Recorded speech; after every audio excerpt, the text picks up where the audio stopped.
Okay, thank you for joining me. Thank you for being here. I am Casey, and I just did a full deep dive on Samurai Jack in my other series, Through My Eyes, analyzing the themes and going over a few personal stories. In getting ready for that, I did a lot of note-taking, checking out some creators who helped answer some of my lingering questions.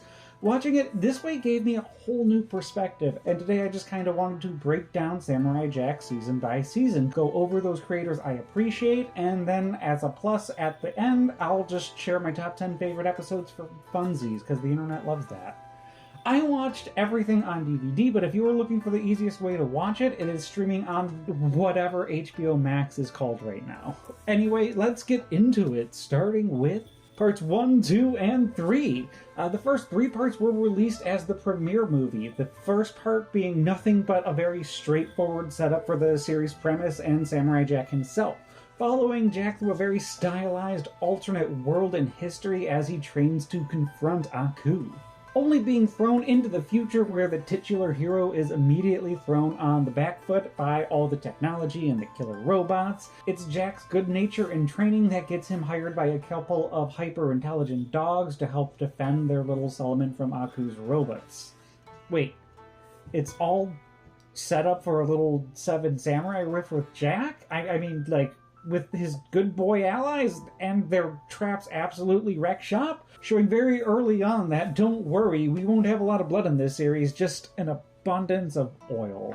I have always appreciated Samurai Jack gives us the backstory and the setup from the very beginning instead with like a series of flashbacks or something 3 or 4 episodes in like it was normal to do at the time. And unlike in series today, it does so in a single episode instead of a whole season. This is one of the best premieres for an animated series I recall ever experiencing.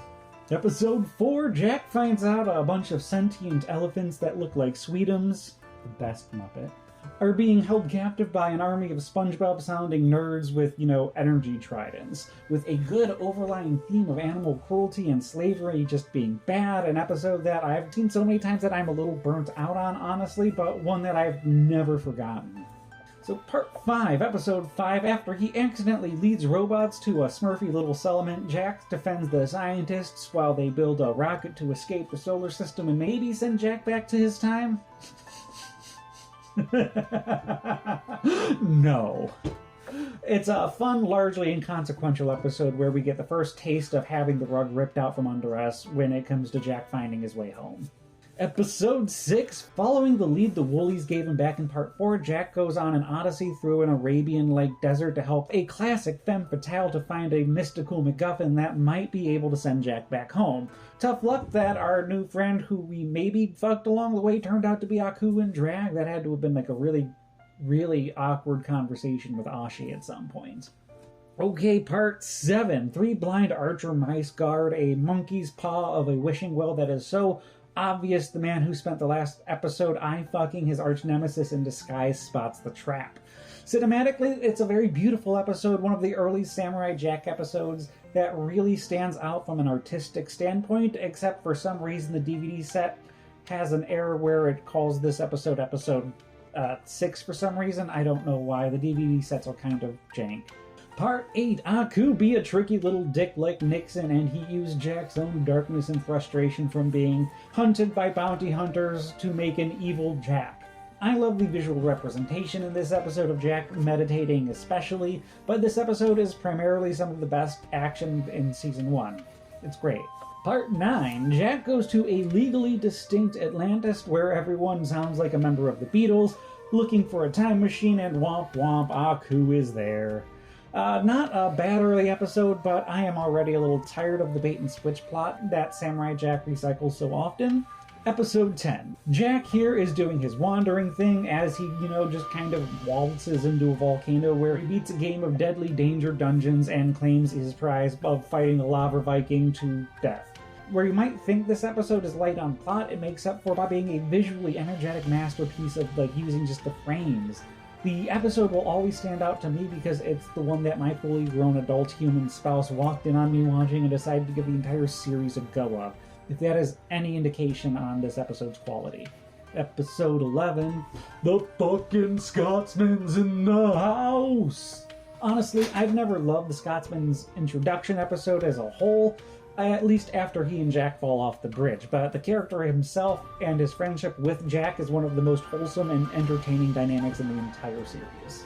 Episode 12 is Jack and the Gangsters. This is another episode that I feel like I caught on TV more than others, so it's been burned into my brain like a video game on an old CRT TV. It's a fun Indiana Jones-esque adventure with the odd backdrop of 1920s gangsters.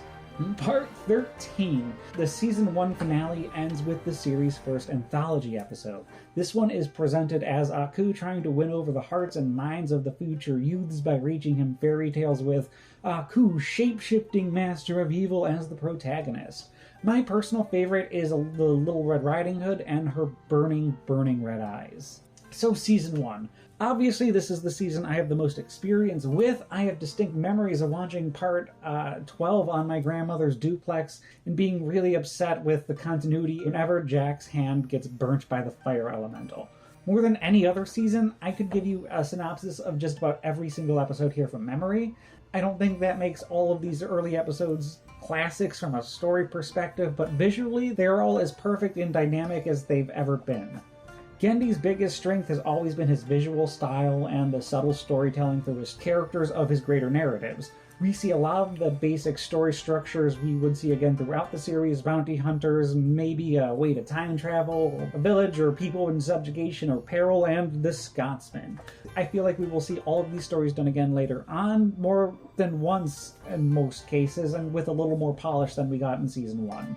Episode 14. Season 2 starts with Jack learning how to jump good. If you really liked the training montage from the series opening, this episode gets back to that vibe following Jack, helping a tribe of pacifist cuddle apes from very angry not cuddle apes, basically. It's fun. So episode 15. With Season 1 ending with an anthology, I always expect that's the format every season finale would take, but no, not at all. 2 episodes after the last anthology, you get another. This one without any wraparound device, just Jack dealing with flying worms, cannibal robots, and a fairy kidnapping gargoyle. It feels like we took 3 story ideas we couldn't figure out and just kind of let them run as shorts. Not my favorite, but fine. Cannibal robots is really grotesque and great. Part 16, our first but certainly not our last Gladiator episode. It's an excellent and easy setup for Jack to get in a ton of action with all of the creative creatures that this world provides. It's a very straightforward but fun episode. Part 17, The Scotsman 2, Scotsman Harder. We are bringing back series MVP and having Jack travel to, I presume, this world, Scotland, to save the Scotsman's wife from a robot cult trying to eat the flower of a human being that is Mrs. the Scotsman. Part 18. I have very vivid memories of this episode unsettling me as a child when I first watched it. The episode goes, I think, harder than any other thus far, showing a cat person die on screen as well as a horrific heat death of an entire city of good-natured sentient robot people. It's Jack versus like 7 super robot baskets, by the way, with some amazing action sequences this episode. Episode 19? Yes, episode 19. I always forget what this episode is until the opening sequence is through and Jack starts to remember his past. The episode is almost entirely told without dialogue, and the older I get and the more I visit my hometown and things start changing, even if that change is inevitable and often for the good. The more I watch this episode, the more it really hits home and stands out. Episode 20, Jack spots a handful of monks doing their monk thing and decides to help them while they climb a mountain, because mountains be, dangerous. This kind of story is a special kind of trope that I don't know its name, where the protagonist is going above and beyond to protect a group or person that just casually walks through everything. Think of that guy in Avatar: The Last Airbender who twists everything that Aunt Wu predicts, right? Episode 21. So Jack in this episode is saving a town from a farting dragon, and that just isn't built for me. I don't particularly love any of the jokes or how it breaks the reality of this world so egregiously. That being said, I do appreciate the very Monty Python-like vibes this episode gives off, just not the final product. It's fine. Episode 22, Jack being hunted by a group of anamorphic lion hunters, though. Yeah, that's some good stuff. The core setup is the most dangerous game in the future city of Samurai Jack. This premise works really well specifically in the world built in this series. The episode always gave me Bloodsport vibes from Batman Beyond, or a lot more Kraven the Hunter stories from Spider-Man. Episode 23, Akubi sending out another bounty hunter. This time it's someone special, though, to me. Domingo! Who it always felt like had more of a connection to Aku than the series let on, or maybe I just always loved his design and concept. He pulls souls from warriors he has beaten from his stomach skulls to fight on his behalf. It leaves a lot of room for creativity. Then we get into episode 24, where things get really weird again. I feel like this is an episode that you could frame by frame and really find something to dig into everywhere. It's obviously a play on Alice in Wonderland, where Jack chases a white rabbit that stole his clothes through legally distinct Wonderland. I am not as particularly well versed in the story to say anything about it with authority, though. Episode 25 of Samurai Jack, though, where Jack is doing his wandering Ronin thing again, taking a pass through the mountains. He ends up in the most 300-inspired story that is pre-Zack Snyder. Robot Spartans versus Bull Robots. Have at thee. Another really great cinematic episode, and the one episode of Season 2 that Genndy chose to do a commentary for, so pin that as indicating this as very specifically important episode thematically, or just as one Genndy is really, really proud of. I can't really tell which. Episode 24. We get a whole episode dedicated to how important Jack's shoes are to him, as well as the multi-purpose nature of his geta. The first half is framed entirely comedically in a way that all the jokes don't land super well for me personally. I love that this episode kind of canonizes sex work in the Samurai Jack universe, though. But the later half of the episode slows down to focus on an Asian-descended family and their home life, and I love these calmer moments in the series. Now, Season 2 of Samurai Jack has such a weird juxtaposition of episodes. I find the heights like Domingo in the 300 episode and the Scotsman this season are higher than the highs in Season 1, while the lows are some of the lowest in the series for me personally. But that could just be because this was also one of those seasons I feel like was on more than the others, so it could still be some of these stories are just a little too burnt into my memory. If you can pick up the DVD, this season's special features has the little documentary on Genndy Tartakovsky that I also found super interesting, between his family's immigration story and all of the early animation for series like Samurai Jack and Dexter's Lab. Definitely worth checking out.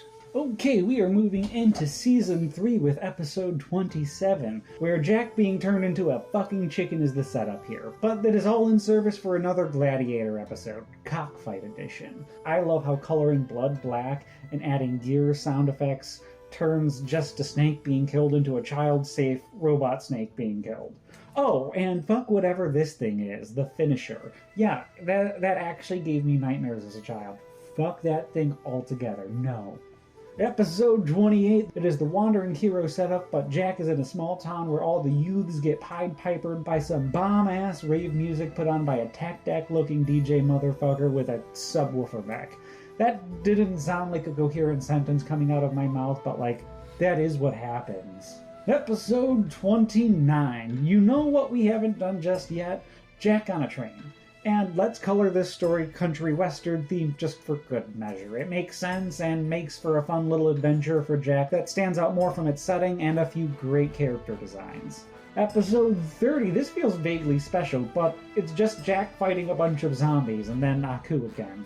That's the entire premise for the episode, but it's an episode with some of the most intense action the series has given us up to this point. This episode really feels like it could have been a series finale.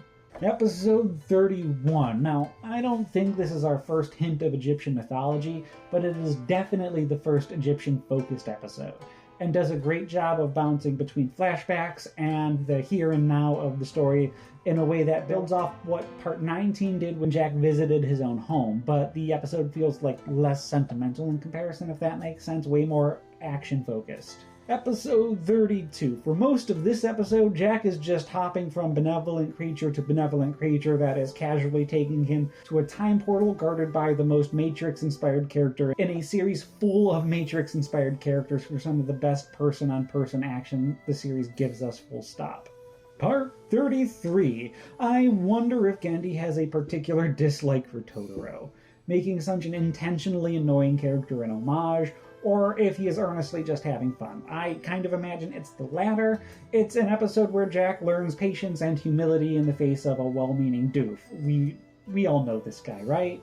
Episode 34. This is an episode that sets itself up to be kind of a rehash of episode 6, where Jack gets tricked by Aku pretending to be an ally, but instead it really plays around with the expectations in a really fun way. This is a really great way to revisit old ideas while doing something new. Episode 35. This episode would scare the shit out of me as an adult if I wasn't in a great headspace. Jack in the haunted house is the best sell I got for this premise, but the way the episode uses the different animation styles just kind of blew me away. This is an absolutely standout story. If you like horror specifically, you should seek out this episode just in a vacuum, even if you don't want to watch the rest of the series. Execution and animation. Alright, we're on to episode 36, where Jack gets in a scuffle with a couple of monks that look pretty similar to those we saw all the way back in part 1. This ends up being a particularly spiritual episode, as well as a very action-forward episode, and it's kind of great for that. It's a very entertaining watch, even with another bait-and-switch ending. And then we have episodes 37 and 38. The two penultimate episodes for these seasons are, again, two of the best the entire series has to offer as a whole. These two episodes act as an origin story for Aku. In every sense of the phrase, the first episode is almost entirely silent, which I love nonverbal storytelling. It's one of Genndy's biggest and strongest suits. But the first episode is almost entirely without dialogue and ends with Aku just becoming sentient finally. The second part of the birth of Aku picks up immediately after and follows the original forging of the mystic sword and stepping forth to oppose Aku for the very first time, banishing Aku until the return we know is coming, which happens almost simultaneously with the birth of Jack, which means, like, if we're going by when Aku gained sentience, he's, like, barely older than Jack. That's crazy. And then episode 39. For the season 3 finale, we get Jack hanging out with a legally distinct Lupin III. Okay, sure. At least it's a pretty fun heist episode. It's not the first, but probably one of the better ones in the series if you love all the tropes of Hollywood heist movies. And that's season 3, and season 3 earnestly fucking brings it. I could easily be one with arguments that this is the season with the highest highs and the fewest lows in the entire series, both in terms of the quality of the stories and the animation. There are several standalone stories in this season that could easily be expanded into larger narratives or as a season finale. With the amount of emotional weight and pathos given to these episodes, the only thing we are really missing this season is the Scotsman. For some reason, though, there's no commentary on this season at all. Not for a single episode on this DVD set I have. And I have a feeling it's the same way with the Blu-ray, honestly, but I'm not sure. Do you have a Blu-ray? Could you answer this question for me if you do? Because I could definitely be wrong. Either way, I'm a little bummed out by that. The two featurettes we get this season are a great little thing on martial arts style that goes into the series, as well as a quick little rundown of the sketches for the characters that don't really make it to screen, that didn't originally make it to screen as originally laid out. We're moving into season 4 and episode 40, I believe. We could probably have stretched out the first opening half of this episode of Jack protecting a village from crab monsters into its own whole thing, but mixing it up with a little assassin plot with a ninja makes for a really fast-paced episode, with one of the best action sequences from a visual standpoint that one could ask for in its entirely silhouetted abstract setting.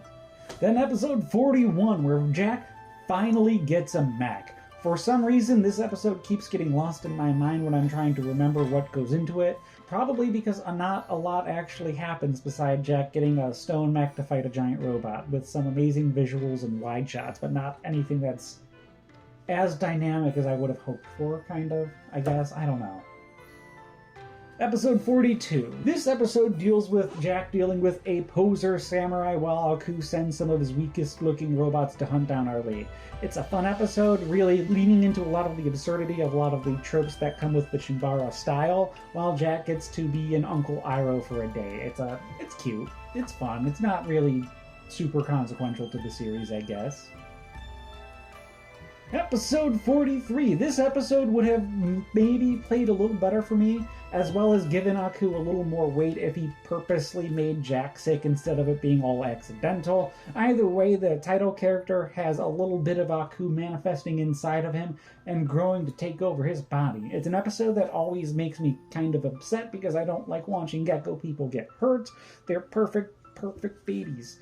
But it's also kind of the point, so well done episode, I guess. Episode 44, I think we're getting into Roman numerals that I have trouble getting to off the top of my head. Most of this episode, we are focused on a group of bounty hunters just planning on how they will collect their bounties. Their single bounty is Jack, by the way. In their own unique and very engaging art styles. It's a very fun episode that is executed in a particularly engaging way that feels very, what is it? Not Yojimbo. Not Sanjaro, oh god. That feels very Rashomon.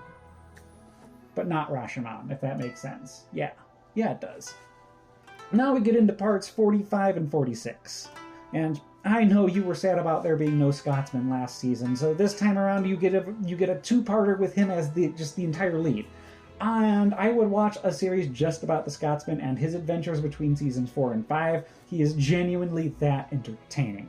Finding Jack suffering from classic television amnesia and hell-bent on restoring his friend's mind.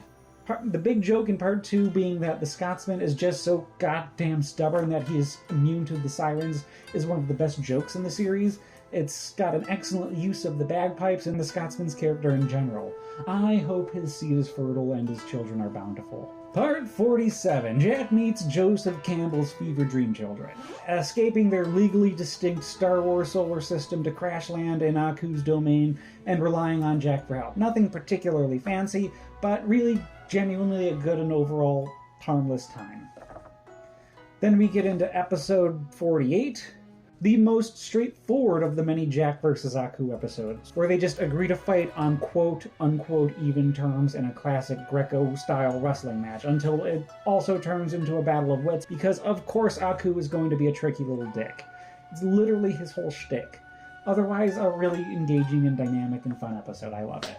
Episode 49. This anthology episode is the most abstract, where the 4 segments are not really tied together except each theme thematically revolving or symbolizing one of the 4 seasons. My personal favorites are winter and spring, but all 4 of these ones are definitely worth the time if you like a more abstract and short-form storytelling. Episode 50. We are telling a bounty hunter episode from the point of view of the titular X-49, a robot with an emotion drive that makes this noir-themed episode one of the many, many highlights of an already great season. Moving into episode 51, no real setup for this flashback episode, where we get more time with Jack and the African tribe he spent time with in the very first episode in that training montage. This episode makes me wish the series had continued on so we could have gotten more young Jack standalone episodes, but it's great for what it is. Episode 52. I am sure I am not alone in wishing the baby had become a recurring character throughout Season 5. Swerving the series into lone wolf and cub territory would have been an incredibly unique way to progress the series without changing the status quo too much. And that's Season 4. For more than a decade, this was the final season for Samurai Jack, and there's been such a clear progression in quality and storytelling here. Even in episodes where not a lot happens narratively, there's a huge amount of engaging action sequences and visuals to keep one engaged. Out of the original batch of 4 seasons, the 4th is definitely the most consistent. No farting dragons this season, but it also lacks impact for some reason. The Tale of X-49 is one of the best things Cartoon Network has ever produced, but it's not Jack's story. Same with The Princess and the Bounty Hunters. The 2 best episodes of the season do more to build the world up than Jack, but that hardly feels like a complaint, honestly. It's still great. I loved them all. And we are moving right into Season 5 and episode 92. Okay? Samurai Jack's long-awaited return is not nearly the juxtaposition you might imagine it could be, with the amount of time between parts 52 and 92. While this feels explicitly different, this episode about Jack being just a badass against a really annoying robot feels right at home with the greater series. Plus, we are given the first little bit of narrative to Ashi, whom we will be way more acquainted with as this season progresses. Episode 93, Jack versus the Daughters of Aku. At its core, this is an episode we've seen before. Jack versus a seemingly unbeatable team designed specifically to kill Jack.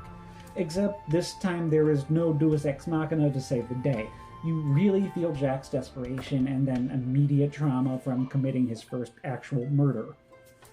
Well, not murder, it's a killing. They're fighting. It's a kill or murder. It's up to you. That's a philosophy debate. Part 94. Jack gets just enough time to heal and have anxiety about doing a murder with a wolf that paralleled Jack's struggles last episode. Then round 2 of Jack versus the Daughters of Aku, where our lead demonstrates how quickly he came to terms with the now literal blood on his hands.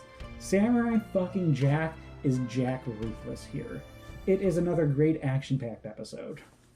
And then moving on to part 95, imagine we took the very interesting concept of adventuring inside of the creature from Jack and the Floating Dragon episode, and we made sense in a world and not filled with, like, shit jokes. That is what the conflict of this episode is, while Jack has Ashi literally strapped to his back and trying to convince her not to be a shitty human being. Episode 96, where Ashi's character development continues as she and Jack save a town whose children were mind-controlled for evil. Imagine we took the concept of Jack going to a rave episode and just had way less fun with it. The first episode of this season that didn't necessarily let me down, but it felt like we kind of put our focus somewhere it didn't need to be in a way that I didn't love. Moving on to episode 97.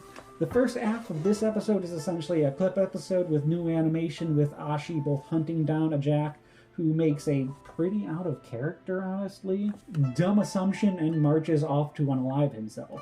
We also get a solid costume change for Ashi in the middle of speedrunning some of the most memorable characters on this specific adventure, which mostly belongs to her. Episode 98. So Jack is now back metaphorically as much as literally after the soul searching he did with Ashi.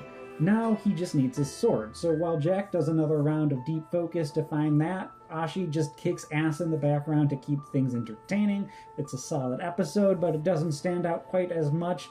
I don't think it quite balances out pushing the forward story in the action. Episode 99. Is it me or is Jack just fighting a bunch of different swarm enemies this season? A bunch of Bugsby hunting the duo just trying to survive. In contrast to the last episode, this is 20 minutes, is just about pushing the two leads together and building up the characters.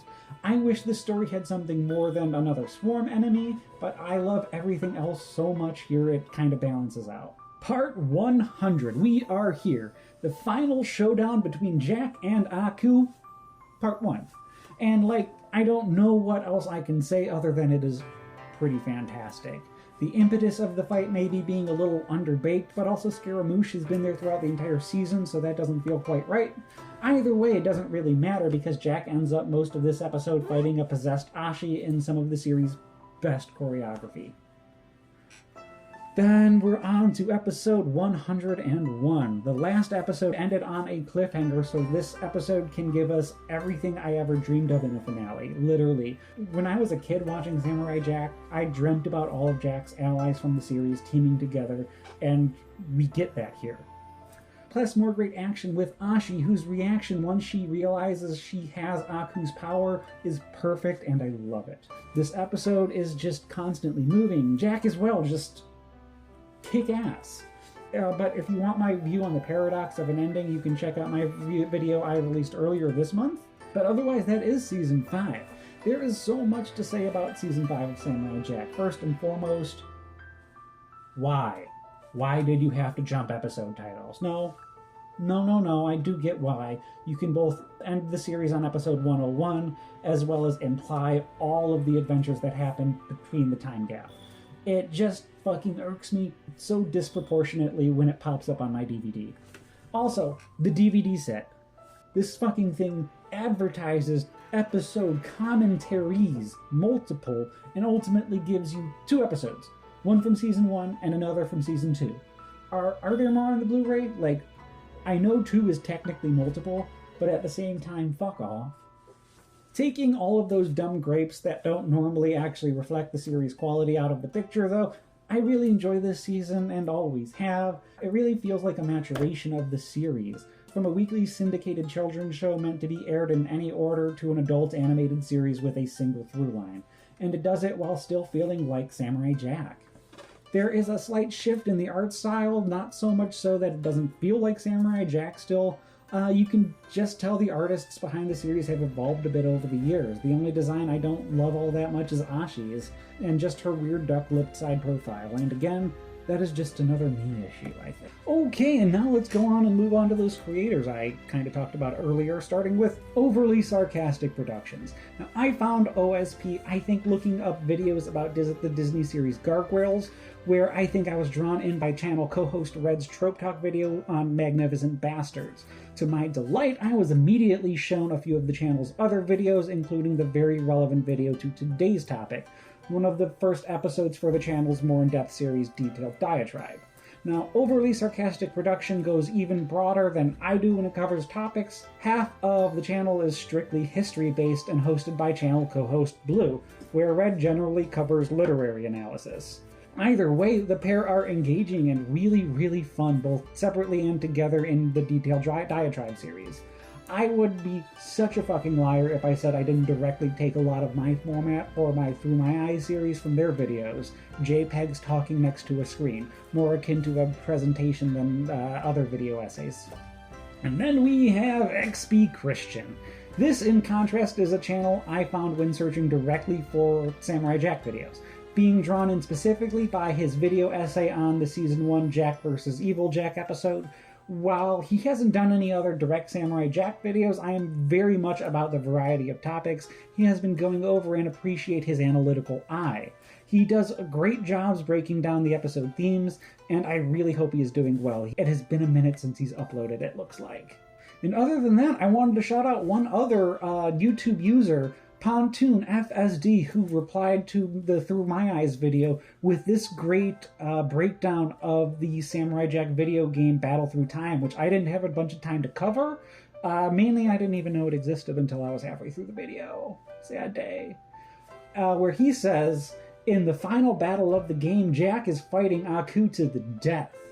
As the pocket in time that Aku created is collapsing, Jack goes for the final blow, but Aku turns to dust and is heard saying off screen, "This is not over." Jack then leaves the time pocket, returning to Ashi, so it's possible that killing the Aku in the past now saves Ashi because the future Aku is outside of the realm of time and space, where something like a paradox wipe may not reach him. It also opens it up to the possibility of his return, stabilizing the time bubble and returning to the main timeline at the same point. Since Ashi's father never got wiped, the new ending shows Ashi surviving after defeating Aku in the past. Awesome, I love that. That is really great validation for what I was saying about, like, what could have caused the paradox and other things like that. When there's magic abound, the rules are off, really. Sorry. And yeah, that's all of the creators I wanted to go over. Let's quickly break down 10 of my favorite episodes.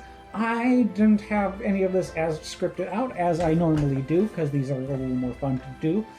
So I picked 10 of my favorite episodes out, and I haven't really actually listed them, so let's do that. Starting with number 10 at the bottom, let's start with The Tale of X9. And The Tale of X9 is at the bottom because I love The Tale of X9, but it's not Samurai Jack's story. If the entire series was anthology, it would be right up there. But it's not. It's not a series about an anthology. It's a series about Samurai Jack, not a series about this super awesome emotional robot that Jack kills. And do we ever find out what happened to X9's dog? Oh, God. Okay, after that, we're going to do with another... Yeah, let's do The Four Seasons of Death. I love anthology episodes. I wish the entire series was built more along these lines for anthology episodes, but The Four Seasons of Death is great as it is. All 4 segments are abstract in a way that I love, but I'm also weird and understand that is not necessarily everyone's shtick when it comes to episodes. So, yeah, 4 Seasons of Death is next. And that leaves us to number 8. Number 8. What are we going to do for number 8? Let's go with Jack versus Demongo. I love Jack. I love Demongo. Demongo is one of my favorite character designs, and he has some great powers. But not a lot actually happens that episode, so you're going to episode 8, Jack versus Demongo. Episode number 7. Number 7.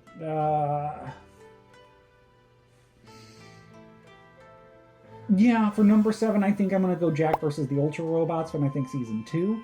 Another great action-packed episode. An episode that has always stuck with me, but an episode that doesn't necessarily move the plot forward a lot.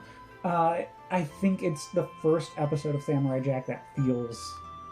This episode feels like it could have gone into Season 5 just easily. Just murder left and right. And what, do we have 6 left? Yeah, we have 6 left. With 6 left, the ones I have picked out, I think I'm going to put Jack versus... No. The premiere movie. The premiere movie takes the 6th spot. The 3-parter, all 3 episodes. It's a great premiere movie. It's the perfect introduction to Samurai Jack, but it is an introduction, and we have to do a lot of introducing, unfortunately. God, that's like a perfect season pilot and premiere. But looking at it like next to everything else just does things that episode does, but a little better. Sorry, premiere movie. Number 5 is going to be Jack versus the Zombies. That's just a very big action-packed episode. I feel like it probably could have been lower than the premiere movie. But it's a really intense episode, and you feel Jack's desperation in it. So yeah, Jack versus the Zombies is number 5. Number 4 is going to be Jack versus the Daughters of Aku. Why Jack versus the Daughters of Aku? And this is going to be the 2 episodes, because we have the 1 episode where they fight and do a whole bunch of Sergio Leone stuff, and then we have the episode after that where Jack, like, goes from being like, oh god, I murdered somebody, to being like, gonna throw 3 bitches off a cliff. 2 really great episodes that pair well together, which is why I'm pairing them well together for part 4, for the number 4 spot. Leaving number 3 for Jack and the Scotsman Part 2, where Jack and the Scotsman go to save the lovely Mrs. the Scotsman from a robot cult, and it just builds on the Scotsman, it builds on their relationship. Great episode, fun, love it, could watch it every day. Don't love all the fat jokes, don't care. No, that's a lie, I do care. Don't love all the fat jokes, but still love this episode. Leaving us to number 2. Number 2's got to be Jack in the Haunted House. And that could easily be number 1. Standalone, separating it from the entire series, Jack in the Haunted House is definitely my favorite episode. But, like, putting it in a list of Samurai Jack episodes, Jack in the Haunted House is just a fantastic standalone episode. One of the best episodes ever, period, standing alone. But it's not part of the greater narrative, so I have a hard time putting it on top of this list, because the top of this list goes to The Birth of Evil, parts 1 and 2, from Season 3, and the origin of Aku, who is just as much a part of this series as Jack is, unlike the tale of, like, X-49. Aku is as integral to the series as Jack is, so I don't feel bad about putting it on the top of this list at all. The Birth of Evil is a perfect fucking 2-parter. It is horrific. It scared the shit out of me as a kid. I'm sure I am not the only kid who had fucking nightmares from Aku's impetus. Either way, fuck. But other than that, that wraps up Samurai Jack for now. I do want to hear from you. What episodes hit the hardest for you, and what are the favorites you go? What are your favorites you go back to? And are there any great YouTubers covering Samurai Jack that you know of? Like, please let me know their names. I wasn't surprised there weren't many more out there covering this fantastic fucking series.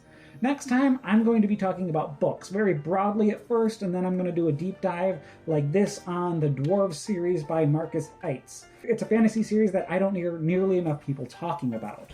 Also, yeah, I've got something else you might like. I've been narrowing my own ongoing science fiction adventure in Endry Mayan, releasing a new page every Monday through Friday. We are very deep into book 1, and it's a wild post-apocalyptic science fantasy ride. If that sounds like you're kind of weird, please check it out. There's going to be a description like over here or over there, or definitely down below in the description. Otherwise, keep on being amazing and just do some good today. Be like Samurai Jack.